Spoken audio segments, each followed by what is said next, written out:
یک دیوار خالی داریم، می‌خوایم اون رو تبدیلش کنیم به نقطه قوت. بریم با هم ببینیم. به دیوار کوبه نوری و تابلو فضا رو به شدت جذاب میکنه، به خصوص اگر در جای درستش نصب بشه، چون میتونه یه هارمونی قشنگ بین تابلوها و نور ایجاد کنه، پس ازش غافل نشید. برای دیوارهای طولانی و افقی بهتر از تابلوهای عمودی استفاده کنیم تا فضا کشیده تر به نظر برسه و ارتفاع بصری بهتری رو هم به ما میده. و اما برای دیوارهای باریک یا کم عرض تابلوهای افقی مناسب ترن، چون باعث میشه که فضا عریض‌تر دیده بشه.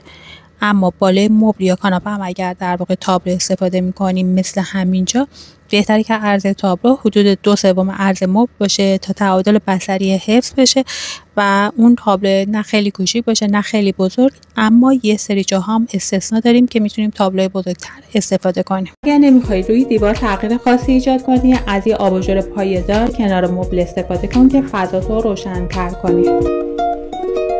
دیوار کوب‌های نوری رو در ارتفاع مناسب نصب می‌کنیم تا هم در کنار تابلو جلوه بهتری به فضا بده و هم فضا روشن‌تر بشه. با ترکیب چند تا دیوار کوب نوری تزئینی فضامون رو خاص‌تر و گرم‌تر می‌کنه. و یا از یه تابلو دکوراتیو نوری یا نور بک‌لایت استفاده کنی که هم فضا تو شیک‌تر و خاص‌تر کنه و هم یه نور ملایمی تو فضا پخش بشه. حالا شما کامنت کنین کدوم روش رو بیشتر دوست مرسی که تا انتهای ویدیو همراه هم بودین. من لیانا حسینی هستم. اینجا کانال یوتیوب هم لیانا _ دیزاینر. خوشحال میشم که سابسکرایبش کنید و این پست رو هم لایک کنید تا برای دوستاتون هم به اشتراک بذارید.